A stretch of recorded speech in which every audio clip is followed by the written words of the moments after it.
Wushu the Ones, your weekly mixed martial arts podcast. I am Dema. I'm Genya. Boy, are we glad to be back.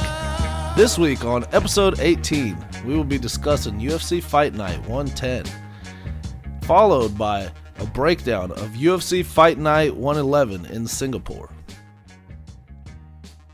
Real quick before we get in, you can catch us on SoundCloud, YouTube, iTunes, Stitcher, and MMApodcast.com. Auckland, New Zealand held an event this weekend. It was UFC Fight Night 110, which ended up to be a real violent night. Yeah, man, Hunt versus Lewis brought the fireworks. I mean, you had knockouts, submissions, exciting back and forth decisions. Throughout the whole night, you really didn't know who to give the performance of the night to by the end of it. Yeah, you had so many highlight reel knockouts, like you said. It was really, you kind of just had to pick a guy, you know. It was hard to pick who the best three were. It was a treat to be a fan. Absolutely. Hopping right in there. What a battle between Mark Hunt versus Derrick Lewis, Dema, where Mark Hunt was eventually able to finish him in the fourth round. Yeah, the kind of back and forth brawl you would expect from a heavyweight matchup, especially guys like Derrick Lewis and Mark Hunt. I mean, they were swinging and banging, as Derrick Lewis likes to say, but eventually Derrick Lewis started to slow down there a little bit, and durability and technique of Mark Hunt, just prevailed and stayed there in the later rounds. I agree with that assessment. Derrick Lewis's cardio level was rough, to say the least. He claims he had a back injury, and there's no reason to refute that. But as the fight wore on, which was expected prior to the fight, Mark Hunt was able to kind of impose his will. People knew Derrick Lewis fades, but something I spoke to you before the event and even before the podcast today about.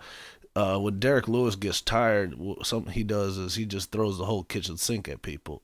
And a lot of times it gets people out of there, but Hunt is a superior striker. Even to Derrick Lewis, who has excellent boxing for the heavyweight division, Hunt is a high-level K1 guy that's been around the block. And it was a different story than fighting Travis Brown in there, and it proved that way. Yeah, and he's got a hell of a hard head, He's a super Samoan. That's true. Coming out of this fight, Derrick Lewis, I believe, is going to retire now, is what he claimed. It could very well be his last fight. He's alluding to it. And he's young. I mean, selfishly, I would love to watch him keep fighting, but I think it's a great decision on his part. If he's not going to get his cardio level higher, I don't see him competing with the top five of that division, the Cain Velasquez's and those guys. And it sounds to me like he doesn't want to put his body through that, to be a gatekeeper. He wants to be either a top dog or not in it at all. Exactly, and he kind of came out and said earlier in some interviews that he doesn't expect to be around for a very long time. He wants to come in, go right for the title. If he doesn't, get very far, he'll go ahead and wrap it up, so to speak. And he might stick to his word. He said few goals, and I think as far as financially, he's accomplished them. Yeah, I think you have a point, Dema. He did accomplish what he set out to do, and Derrick. I don't think he accomplished exactly what he set out to do, but like you said, he did accomplish many of his goals. He did become a top-level fighter.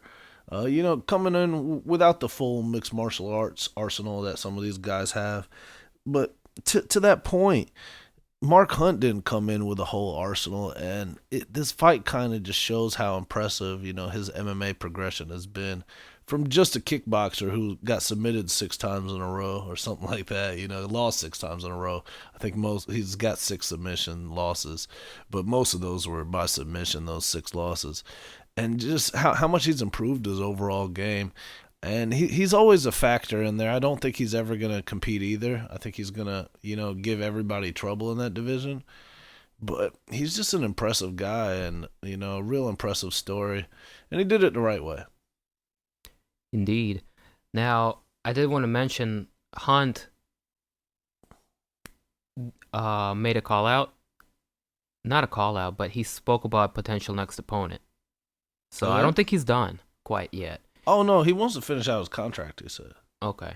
He did say that. I just have no idea who he wants to fight. I might have an idea. He said he either wants to fight Overeem again or he wants Dos Santos again. I think he wins one of those two. Even though he did lose. Okay, so those are his two losses, right?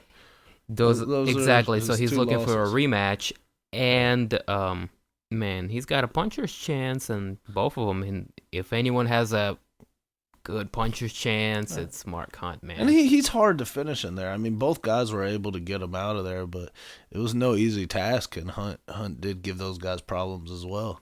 Yeah. Do I ever see him getting by Overeem? No. I don't see it, Dema, but I do think that he can get back that win in a rematch versus JDS, especially at this point in their careers. It looks like JDS has fallen while Mark Hunt is even at 43, he's not getting worse. You know, he's improving his wrestling, he's improving his grappling, and he's becoming, all around guy that's able to keep it there on the feet. Yeah. Super durable. Still continues to evolve. Congratulations to Mark Hunt. This was a very impressive victory via some thunderous elbows. Like he rained him down from way above. That was impressive. Much needed victory too. How many losses did he have? Did he lose before Overeem also? Oh yeah, Brock Hunt. I think couple. He had a couple of L's. So he came off of those two losses to Brock Hunt and Overeem. So he kind of needed this one to get back on track. So good for Mark Hunt. Did you say Brock Hunt? No, Mark Hunt. You said Brock Hunt earlier. That's hilarious. You'll hear it in the replay. I definitely said Mark. I talked about Brock Lesnar though. All good. Moving forward. Man, what did you think about the co-main event? I kind of expected Derrick Brunson to have a huge speed advantage. It was tough to see. This was kind of rough matchmaking to begin with, and it's not rough matchmaking because Daniel Kelly earned himself a shot at a type fighter like Derrick Brunson. He legitimately beat the guys to fight a guy like Derrick Brunson. I just think that this is how it plays out when you get a top guy in the world going against a guy that, is good at judo, really amazing at judo, but not a very athletic guy, not an elite athlete, and the speed difference was crucial here. I think the youth, man, the youth played a big factor. And, with youth comes the quickness, and, Derrick Brunson, always with the heavy hands, was able to just get in there and land some really heavy shots on Daniel Kelly earlier and put him out pretty quickly in the very first round. I agree, and this makes Derrick Brunson a real competitor in this division. I mean, he had that close loss to Anderson Silva, and he, got a little bit reckless in there against Robert Whittaker, who's challenging for the title. But besides that, he's had a really impressive run in the UFC, and even giving Yoel Romero a ton of problems. Indeed. I don't think this victory does anything for him as far as, ranking wise, but it does boost him up and give him a little bit of confidence, and it is a very impressive knockout nonetheless. Yeah, I agree 100%. It gets him back on track in the winning ways, but it was kind of one of those fights that he was supposed to win, and that's why at the beginning I said it wasn't good matchmaking, because he's supposed to win, and he made like a 40-year-old guy look really bad in there. Yeah, but Dan Kelly did earn it, man. I think he was 6-0, and he did beat Rashad, so interesting to see where he goes. Maybe a Sam Alvey rematch down the road would be something feasible I'd for like Danny. to see that. I think Yeah. Sam Alvey is calling for that. And to be honest with you, I think Daniel Kelly gives him that work again. Indeed. All right. Moving on, in the lightweight fight, Dan Hooker just annihilated Ross Pearson with a knee. How about that knee, Dima? Man, that's the kind of shit that makes you as an MMA fan just like get up on your feet and just go, holy shit, and start jumping up and down. I mean, that was a picture perfect intercept knee, my friend. I agree, man. It's definitely something he'd been practicing. Like you could tell, Ross Pearson was a much shorter fighter, and Ross Pearson uses a ton of head movement. Like he's basically the legit boxing style that people have said through years doesn't work in MMA. Ross Pearson kind of sticks to that with the head movement, moving in and out, and he's really good at it. But this time it kind of bit him in the ass because Daniel Hooker, who's a student of the game, he was a hometown guy from New Zealand. He's been working on that with his team, watching film on Pearson, watching the way he moves in. And like you said, he caught him with that intercept knee when he was going for a takedown or a punch. I can't quite remember. I think what was happening, and don't call me on this 100%, but he was doing a head movement, kind of like boxing weave and move, and he does tend to dip his head down a little bit low because of that boxing stance, and I think that's where he caught him. Hooker did, and just one of those moments. But yeah, it looked like he had full connection on that knee, and Ross Pearson was out right away.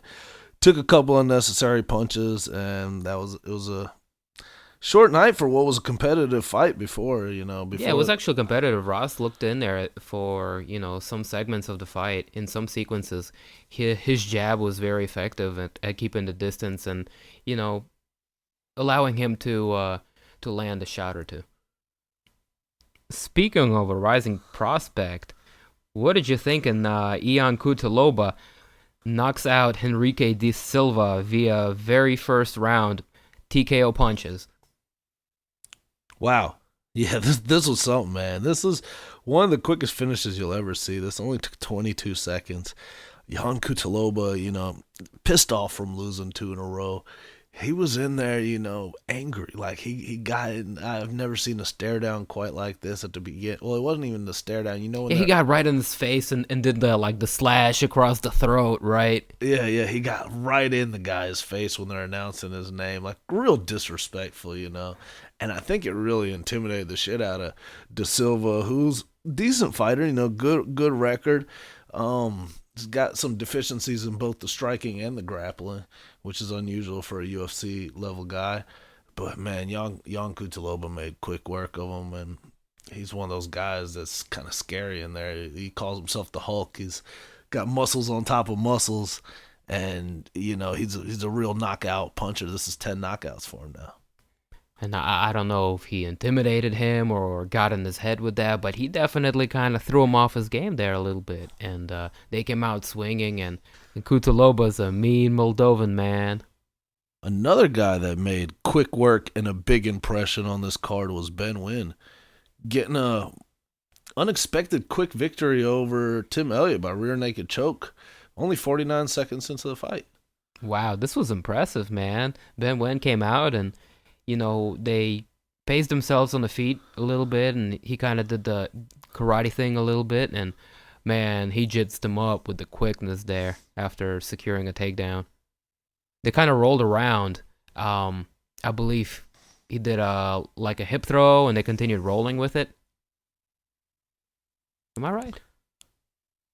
Yeah, he was able to snatch on the back real quick. I do think Elliott went for the throw. I'm not familiar with what kind of throw he used. Okay, it was Elliott, and Elliott went for a judo sweep, kind of like a hip throw type of and it failed, of a deal. And Ben Nguyen skillfully, like a cat, he continued rolling with it and just stuck to his back like glue. Yeah, that's a very good assessment and breakdown of the fight.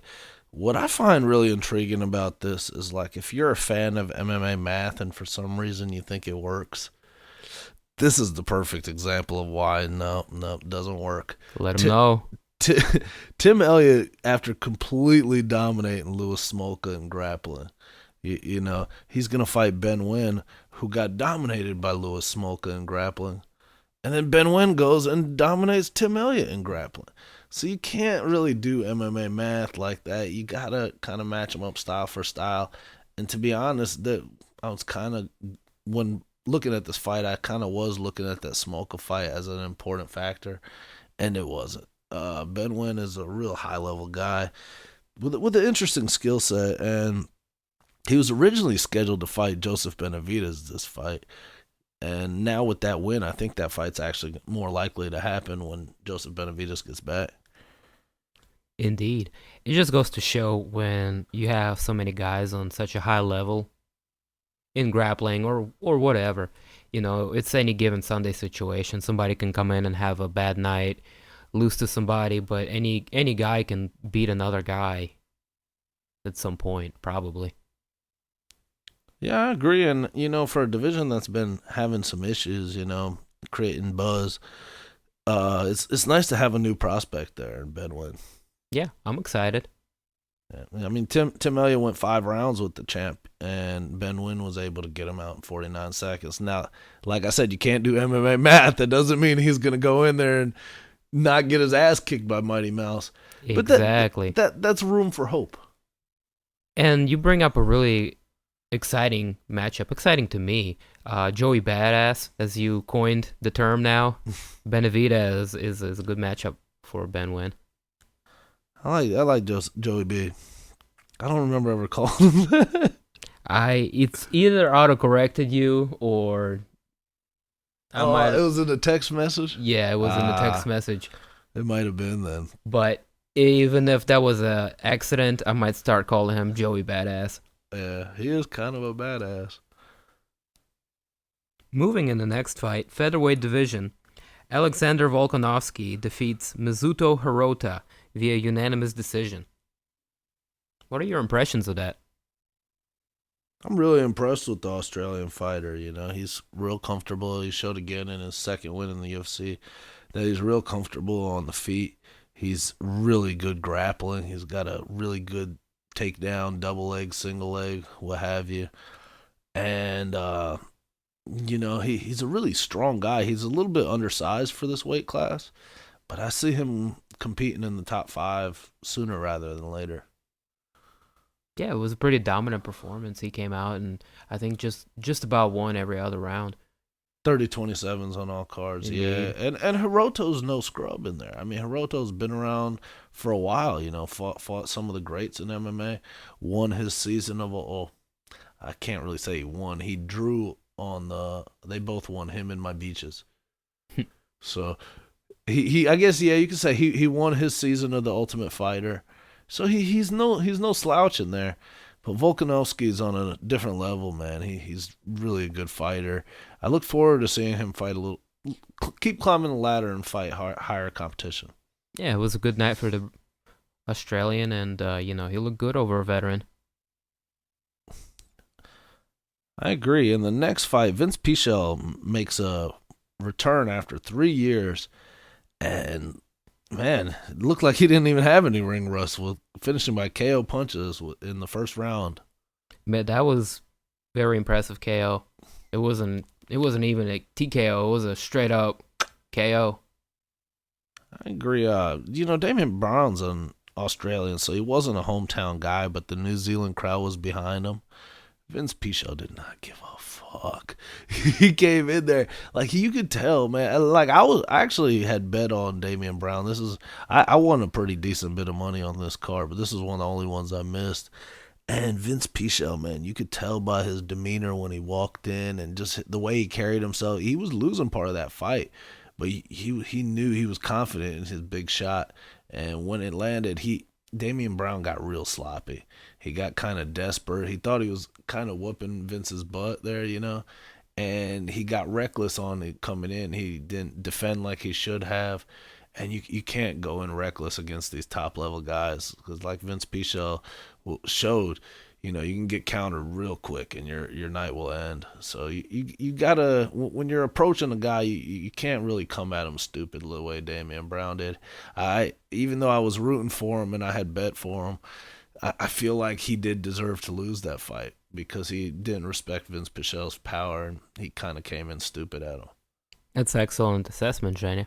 There was really good fights on the prelim portion on Fox Sports 1. A few decisions. I did not get to see a majority of these fights, unfortunately. I was having guests and kind of preparing for them. But I did catch JJ Aldrich as they repeated that fight. So did you want to add anything about the fights that happened on the preliminary card? Yeah, I think Vince, that first one we talked about was also prelim. But Luke Jamal made a real good debut. He's got He's got a real nice slick karate style. Reminds you a little bit of Machida. and he was a hometown guy, nicknamed the Jedi. So they were real excited to see him in there versus Dominic Steele. And he lost the first round, but he came back strong the next 2 rounds.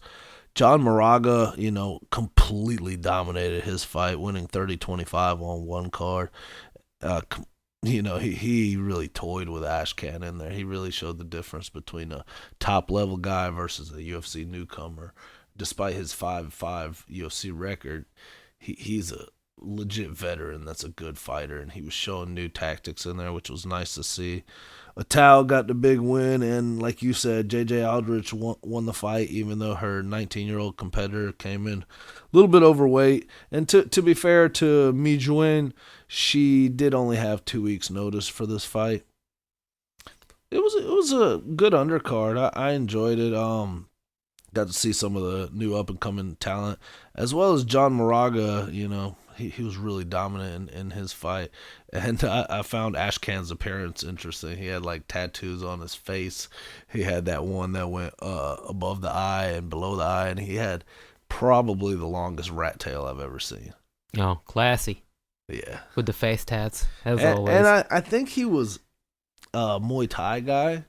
Which was weird because he started the fight going in for a takedown. Yeah, you texted me. He's like, you did not look like a Muay Thai guy for him. But he was so thoroughly dominated, he didn't really get to display his Muay Thai besides maybe one leg kick.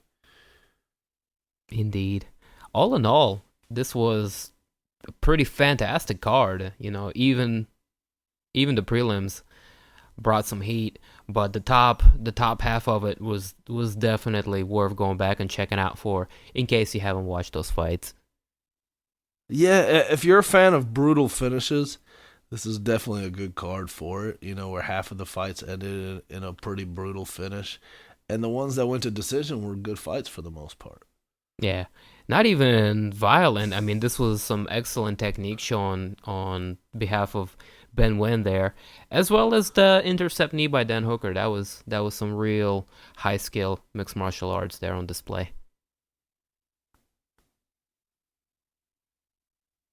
Yeah, I agree. Excellent card.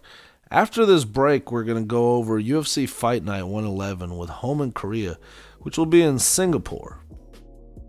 Yeah, this fight doesn't look as high of a profile, but nonetheless, we're excited to see up-and-comers come up on their way, and we'll be talking about that shortly.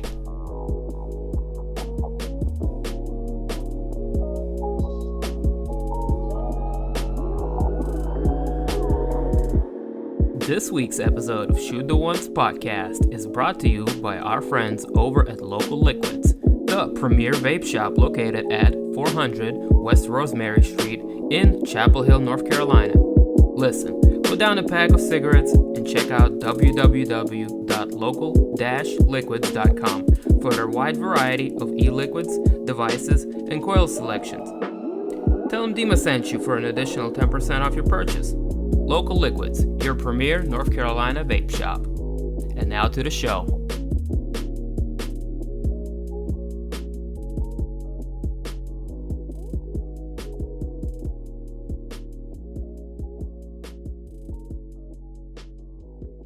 Welcome back, Shoot the Ones listeners. We have UFC Fight Night 111 in Singapore coming up next. Exciting card. However, to be fair with you guys, we're not familiar with a ton of the undercard guys, so it's going to work a little bit differently in our preview today. We're just going to do the main card. So Dema's going to start us off with the first fight. And to be fair, it is a fight pass, so they're not expecting huge viewing numbers out of this one, considering they relinquished it to their online subscription service. Regardless, some good fights coming out of that, and we'll get right into the main card opener, which is Tarek Seferdine versus Rafael Dos Anjos. Welterweight division debut for Rafael Dos Anjos, and kind of a fight where both guys suffered defeats in their last two and are on the way to kind of redeem themselves. Yeah, Dema, this is a really fun fight, between two former champions, one a UFC champion, the other a Strikeforce champion. This is Rafael Dos Anjos' first fight at 170. It would be fair to say he's fought the tougher competition, even in the two losses that you said, their last two losses. For sure. It would be fair to say he's fought the tougher competition. And this is an exciting fight. I think he's going to be a lot healthier guy at that weight class. Yep, the tougher competition losses being to likes of Tony Ferguson and Eddie Alvarez, former champ himself. Prior to that, he was riding a 5-win streak where he, just annihilated, I think he beat Ben Henderson pretty handedly. He beat the older Pettis brother. He beat notable names. Yeah, besides his recent struggles and losing to Khabib a while ago, he's pretty much ran through that division. He's fought the who's who of that division, like you said, and he's beat most of them. Most of the times he gets his hand raised. And Safadine, he's also beat the who's who at Strikeforce. Not as hard a competition. And his UFC run hasn't been the best, but he's been able to display his skills. This is an intriguing fight and a good first fight for RDA at welterweight. Yep, I'm just looking over some of their fights. His last win is against Jake Ellenberger, which was a decision. That is Tarek Safardine. Mm-hmm. And his last two L's are against Rick Story and Dong Hung Kim, who I believe is fighting in the next fight. Yeah. We're going to talk about him coming up next. And that split decision really could have gone either way, Dema. If they had a different three judges, it's not inconceivable to think Tarek Safadine wouldn't have got his hand raised. I was all right. I personally thought Dong Hung Kim did enough to win, so I was okay with him getting the split decision, but it was one of those fights that could have gone either way. He definitely didn't get outclassed by any means, and, he's a tough out for anybody in there. Agree. It was a close fight. In the second bout of the evening, South Korean judo expert, the stun gun, Dong Hung Kim, who's on another impressive run after having won 4 straight, he was KO'd by current champion Tyrone Woodley in the first round. Since then, he has rattled off 3 straight wins against Josh Berkman, Dominic Waters, and Tarek Safadine. His opponent will be 11-1 Colby Chaos Covington. The high-level wrestler is also on a streak, having won his last 3 fights against Manure, Max Griffin, and Brian Barberita. Both guys have a good grappling base. How do you see this fight playing out? Did you hang out with Mike Goldberg this weekend? Why do you say that? I mean, just the presentation of that. Oh, my God. It's a little bit easier when you got fewer fights to call. I like this main event thing instead of the whole card. You really get to focus on a couple. You came with your P's and Q's. All right. Yeah, man, this is a good fight. Looking at some of their past matchups, Covington has pretty much remained undefeated except for one bump in the road. That is being the loss to Worley Alves, which was a guillotine choke, a first-round submission. So, can't judge too much on that, but he may or may not be submission-prone, something Dong Hong can potentially capitalize on with his grappling savvy. And I remember Dong Holm. I was looking at his record earlier in the UFC, and his losses are sparse. He lost to Carlos Condit, Damian Maia, and Tyrone Woodley. Besides that, he's just ran through everybody, and he's been fighting there for a while. He beat guys like Matt Brown, Amir Sadala, Nate Diaz, Paulo Tiago, Baharduzer. I always butcher this guy's name. Sayer, Eric Silva, John Hathaway, and the 3 that we named earlier. So without question, he's fought a higher level of competition in his career. Yeah, but Colby trains with some really good guys. I'm expecting this to be a closer fight than the experience gap. I don't know, man. This is a close fight to me. This is a pick'em fight. It's going to be really exciting to see. Yeah, I'm leaning towards Stun Gun with his grappling. But like I said, Colby's wrestling is on a different level than Stun Gun. And I wouldn't be surprised if he's able to dictate where the fight goes. I agree with you. If I had to make prediction, I would go Stun Gun as well. Might be a little bit biased because of the judo background, but I'll stick with it. Yeah, I'm reluctant with my pick, to be honest. If I get a good betting line on Colby, I'll probably take it. I like the Koreans' level of experience. I agree. I do think he's been in there with the higher level, and that should help him get the win. Moving into the co-main event of the night, Andrei Arlovsky is looking to find his way back against the fight with Marcin Tybura. Man, excited to see these heavyweights get in there, though. The Polak versus the Belarus fighter, who's, if I'm not mistaken, he's lost his last four, Dima. Yeah, man, it's been a tough road for, undoubtedly a Hall of Famer, future Hall of Famer of UFC. Yeah, he's coming off of losses against, like Francis, Barnett, Alistar Overeem knocked him out, as well as Stipe Miocic. And, that's his last four, which is the highest of the heavyweight division in the UFC. Nonetheless, he has suffered a lot of wins by, early stoppages, being his last one against a tough up-and-comer in Francis. Yeah, prior to that, he did get himself into contention. I remember he got a real impressive, unexpected run after he left the UFC. He went to World Series of Fighting, managed to get back in there and make a real unexpected run at the championship again until, like you said, he ran into that tough stretch now where he's trying to break it against Marcin Tybura. And this is no easy fight. I mean, Tybura is coming off of two knockout wins. He's a very good striker. He's a big, big heavyweight. This is a tough fight again for Arlovsky. Yeah, Tybura has been on the up and up. I think he's 2-1 in UFC. His last two wins, Luis Henrique and Victor Pesta, both are finishes in third and second round. And the Pesta fight, I believe he got a really, really sweet high kick and finished the fight that way, which is, definitely noteworthy. But to go back on Arlovsky, like you said, he had a little resurgence, so to speak. That was like he went like I think 6 fights he went undefeated, and he knocked a few people out that are currently relevant in heavyweight division.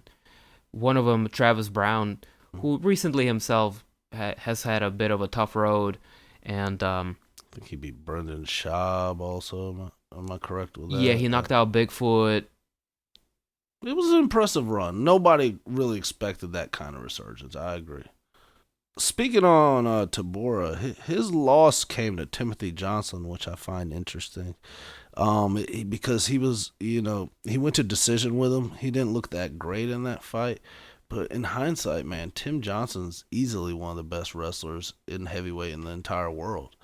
So just to be able to get in there, get that kind of learning experience, come back and look as dominant as he had in his last two against the last guy he fought was another good wrestler, Luis Henrique Barbosa de Oliveira, who's also good on the ground. He's a good up and coming. I mean, Arlovsky's going to be the biggest name that he's fought. I'm not sure this is going to be the toughest fight he's ever had, but beating Arlovsky is definitely going to be the biggest name on his resume.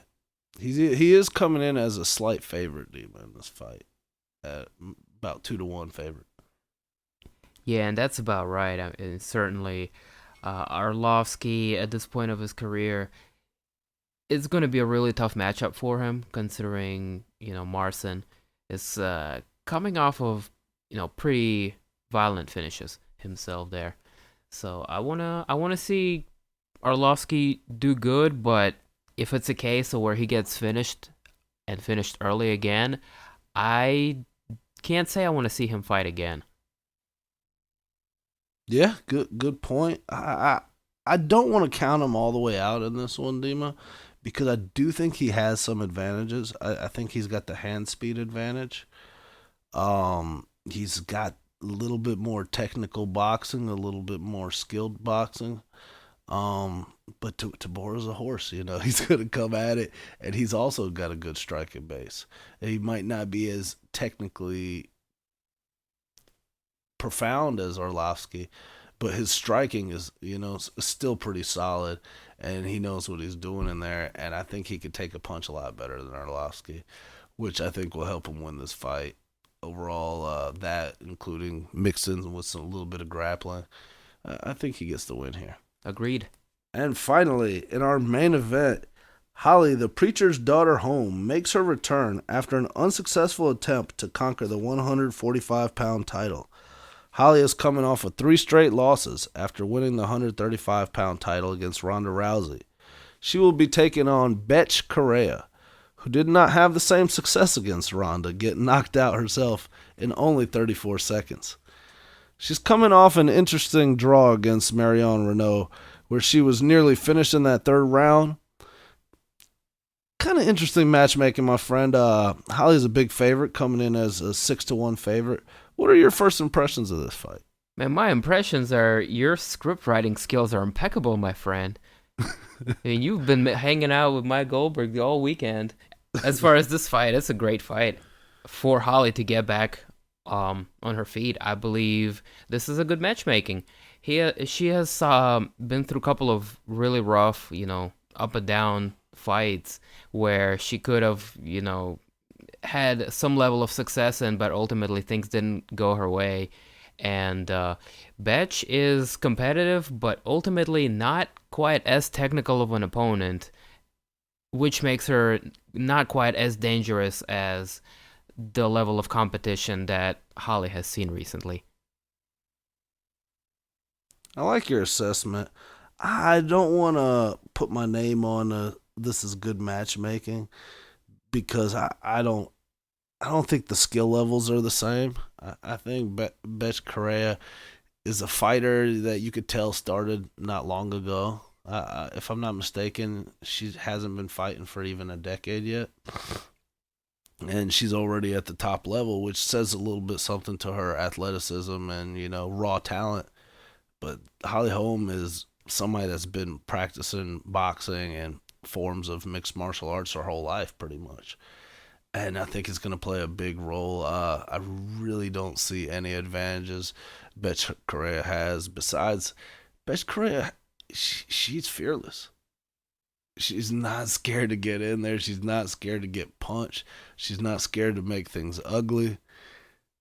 I don't think that's going to be enough. I think this fight is going to look.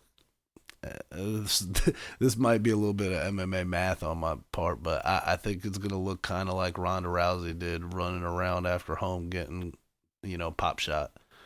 I think she's going to be running around eating jabs and kind of Holly Holm is going to pretty much style on her, I feel. It's a good assessment, but I'll stick with my statement of it's good matchmaking because she had really tough fights. She took a lot of damage in those as well, and man, I feel like she needs this kind of a fight where she has the advantage in technique, but her opponent, like you said, is fearless and keeps coming forward, and it's going to be a test for her in that she needs to stay composed and stick to her technique and not make any mistakes. If she gets over and does that, she'll win the fight. I agree with you. And it's going to be a good step up for her as far as getting back in there in a higher level of competition and building her confidence back, as well as building her back as a UFC star. I agree. And despite what I said about, not being thrilled about the particular matchup, I am excited to watch this fight, man. I think it's going to be a good fight. I kind of give an analogy as to why I said that, why I felt that way.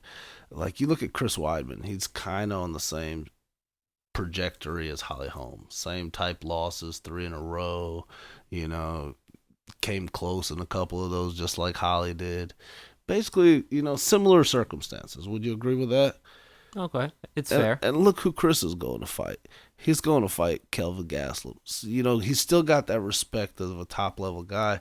I feel like Holly Holm is going in there. And, maybe I'm just underestimating Bethe. Because Bethe did fight for the title. I mean, she's up there still, still top 10. I guess it's probably ranking-wise about the same. I'm not giving Bethe anywhere near as much a chance as I'm giving Kelvin to beat Chris. Which is fair. I mean, Kelvin is a complete beast and is a tough fight for anybody, including Weidman.